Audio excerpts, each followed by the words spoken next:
Realise అయ్యారు. కొన్ని రోజులైనా ఆల్మోస్ట్ దగ్గర దగ్గర సంవత్సరం వరకు ఉంటూనే ఉన్నారు. సో అప్పుడు ఆయన మందులని అవని ఇవని, సో నేనే సంపాదించాను. ఎప్పుడు నేను ఇంకా వాళ్ళని అడగడం ఆపేసాను. అప్పటికి ఈవెన్ ఇంట్లోకి కూడా అంతా నేనే చూసుకోవడం. అదృష్టం ఏంటంటే మా డాడీ మాకు సొంత ఇల్లు ఉందన్నమాట. సో అలా మాకు ఇంకా చాలా వరకు ఖర్చు తగ్గిందని చెప్పాలి. ఒకవేళ మేము రెంట్ హౌస్లో ఉంటే మాత్రం నాకు వచ్చే జీతానికి అసలు చాలా కష్టం ఉండేది. సో అట్లా అప్పుడు నుంచి ఇంకా కంటిన్యూస్గా నేను జాబ్లో ఎప్పుడు నేను ఖాళీగా ఉన్నది లేదు. సో ఇప్పుడు ఖాళీగా ఉండేసరికి నాకు నా మీదే వెరీ బ్యాడ్ ఫీలింగ్ అనమాట. ఒకరిపైన డిపెండెంట్ అంటే ఏదైనా కావాలన్నా నాకు ముందు నుంచి అయినా ఈవెన్ చిన్నగా ఉన్నప్పటి నుంచి అయినా నాకు ఇది కావాలి అని అడగడం రాదు. ఏదున్నా మా పేరెంట్స్ నాకు ముందే తెచ్చిపెట్టేవారు నా అవసరాలకు. సో వాళ్ళకి తెలుసు కాబట్టి, సో నాకు అలా జస్ట్ ఇట్లా చూసి నాకు అబ్బాయి ఇది బాగుంది కదా, నచ్చిందని కూడా చెప్పేదాన్ని కాదు అలా. సో వాళ్ళు అర్థం చేసుకొని తెచ్చి ఇచ్చేవాళ్ళు. అండ్ నేను ఎక్కువ ఏది అడిగేదాన్ని కాదు. సో నేను ఎక్కువ అడగనని కూడా వాళ్ళు నాకు ఏం కావాలో అనేది వాళ్ళు ముందే చూసేవాళ్ళు. సో అలా నాకు అడగడం కూడా రాదు. ఈవెన్ నేను ఇప్పుడు నాకు ఇంట్లో ఒక పని మనిషి వస్తుంది, అట్లీస్ట్ ఆమెకు నాకు చెప్పి పని చేయించుకోవడం కూడా రాదు. నేనే చేసుకుంటాను. అంత ఇండిపెండెంట్ నేను. నాకు ఒకరికి చెప్పి చేయించుకోవడం కానీ, ఒకరిని ఇలా డిమాండ్ చేయడం పనిలో నాకు రాదు, అస్సలు రాదు. నేనే చేసుకోవడం చాలా ఇష్టపడతాను. నా పని నేను చేసుకోవడం చాలా చాలా చాలా ఇష్టం.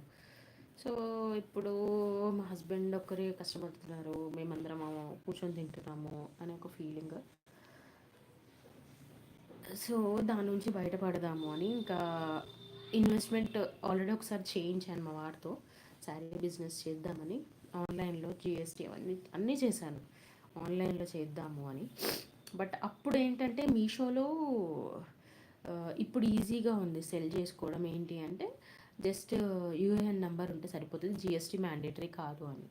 బట్ నేను బిజినెస్ చేద్దాము అని అనుకున్నప్పుడు అది మ్యాండేటరీ ఉండింది, జిఎస్టీ కంపల్సరీ ఉండింది. సో నేను జిఎస్టీ చేయించాను. ఒక 1 month చూశాను అసలు. నేను ఇంకొకటి అంటే బిజినెస్ అకౌంట్ అడిగారు యాక్చువల్లీ చెప్పాలి అంటే. సో నాకు అది ఇబ్బంది అయింది. బిజినెస్ అకౌంట్ అంటే మళ్ళీ ఇప్పుడు 0 balance బిజినెస్ అకౌంట్స్ వచ్చాయి. బట్ నేను చేసినప్పుడు అయితే 10,000 పెట్టాలి.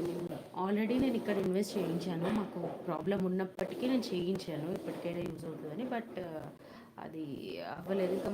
ఇంకా డబ్బులు పెట్టించాలి అంటే నాకు మనసు ఒప్పలేదు. నా దగ్గర నేను పెట్టుకునేదాన్నేమో.